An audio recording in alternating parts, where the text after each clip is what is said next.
Let's test out a new paint while giving this thrift store find a makeover. Hi there, I'm Jane from Sustain My Craft Habit. We were recently sent some of this DecoEarth acrylic paint. I was super curious to try it out as it's made with 70% reclaimed paint. They take discarded house paints from collection sites across the country, saving over 75 million gallons of paint that would otherwise end up in the landfill or waste stream. The process of reclaiming the paints actually uses less water, energy, and resources than making it from new, so it's really cool.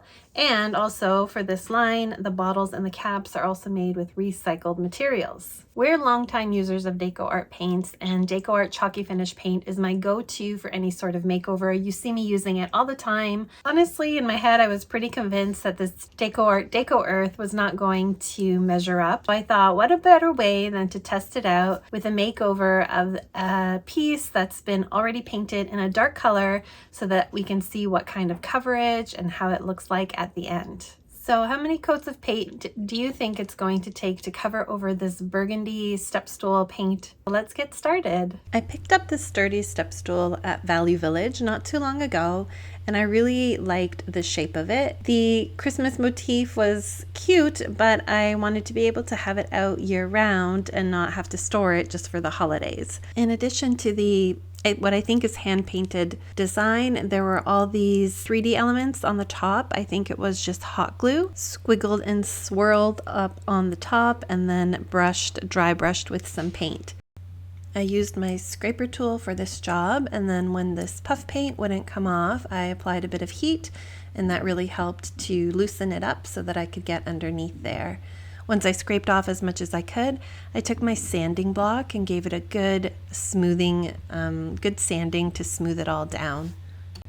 While this wood piece was definitely designed to be a step stool, I can't imagine actually using it as such.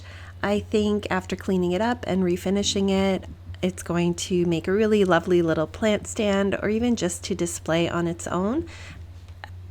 After wiping off the dust as best I could, I sprayed on a little bit of water and gave it a good wipe down, even to get any dirt and grime that was on there from before painting. This piece was listed at $5.49 at the thrift store, and I think I used a 20% off coupon on it, so I got it for about $4. I had this beautiful tissue paper printed design with a red peony and some script. It came from, I believe, Ninny's Napkins, and I'll be sure to leave the link below in the description. But I've used this piece, it was a bigger piece, and I've used it on other crafts.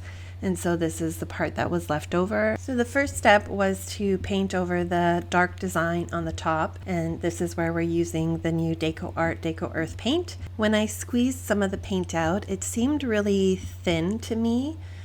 Because again, I'm used to using the chalk style paint, which is a lot thicker, but even acrylics tend to be a bit thicker than this DecoEarth paint. So once I started painting it, I was so impressed. Honestly, look at this coverage. Just with the one coat of paint, you can barely see that dark design underneath, and it went on smooth. There wasn't any streaking. Like all this with just one squirt of the paint. Honestly, at this point, I was a bit speechless because I was not expecting this product to work as well as it did. You can even see that I had a lot of paint left over with those lines, so I just went again in the horizontal direction while the paint was still wet and applied that. And I thought this was so good. You can still see a little bit of the design from underneath, but for one coat, like, that's pretty amazing. I did just use my drying tool to help dry the paint. It did take a little bit longer to dry than the chalk paint, which is really, really quick, but it's about comparable to any other acrylic craft paint in terms of the dry time. So I dried it just long enough so that I'd be able to turn it over and work on the bottom side of the step stool. And let's see how that white covers over this burgundy paint. So I just directly poured my paint on there, and it was beautiful. Like, look how smooth. I can't even describe, because of the thinner consistency of the paint, it just glided on so easy. It felt quite silky almost, and I was thinking that because it had that thinner consistency that it wouldn't cover as well. But look how beautifully, even just with the one coat to go over the dark burgundy paint underneath, it was perfect. As that bottom part was drying, I did do a quick second coat of the top, and it just completely covered so that you couldn't see any of the design underneath. Not too shabby for the white paint, but I was curious about how the other colors were going to cover as well. For the next step of the decoupage part of this project, I applied a coat of decoupage glue to the top and dried that with my heat gun. I then placed my tissue right on top, positioning it to how I wanted it to look on the top of my step stool. And then I placed a piece of parchment paper over top and used my little iron to press the paper onto the surface. This iron-on method is the easiest way to get a smooth, wrinkle-free finish for your decoupage projects, and I highly recommend it. I next use my sanding block to just sand off the excess napkin. You can use a little bit of sandpaper as well, or if you don't have either of those, carefully go around with a pair of scissors. But the sanding block is really effective and it's pretty precise to get that excess tissue off of your surface. So this top decoupage piece of the makeover is a success. I will coat that now with a sealer. I like to use the Decoart DecoEarth varnish in the satin finish to give it just a little bit of a sheen on the top and protect it.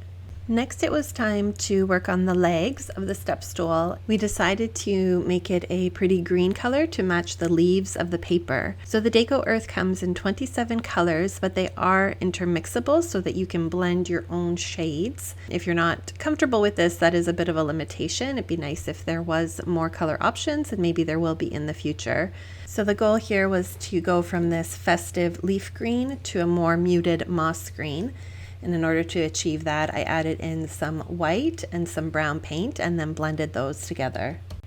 We repeated this with the brown and white and even added in some yellow paint until we got a shade pretty close to what we were aiming for. Now it was time to see if our green paint was going to cover as nicely as our white. And you can see here that it did. Of course, my camera had turned off, so I missed the beginning part of this, but that's okay. You can see just with one coat how it evenly covered over both that white surface that we had painted, which in retrospect really didn't need to be painted, but it was, you know, good to learn about how the colors work together. But the green paint blended really nicely, and we were able to use that to go over the legs and the base of the step stool. I dried this up thinking maybe I would need to do a second coat, but it did not need it. Guys, one coat did the trick. Was that your guess as well? Since I had so much of the green paint that we mixed up left over, I decided to craft a little clay pot frog for my daughter and that he could just sit on our new little step stool.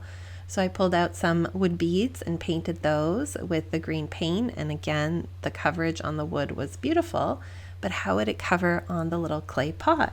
These little pots love to soak up paint, and sometimes you need to do multiple coats. At this point, I thought I was imagining things, and I'm like, maybe all paints are like this, and I just don't remember. So of course I had to do a test. I just pulled some green crafters acrylic from my collection and was so surprised by the difference. This other paint would definitely need a couple of coats, did not have the same coverage as the DecoEarth. I finished painting the clay pot with my DecoEarth paint and then strung together some of the beads onto twine to create little hands and little feet for our froggy friend, and finally added on some eyeballs. There we go. I absolutely love how this makeover turned out, and I am super impressed with the quality of this DecoEarth paint, how well it covered in just one coat. You can find a coupon code for 20% off your order at decoart.com in our description below. I've already decided that I'm going to try to use this paint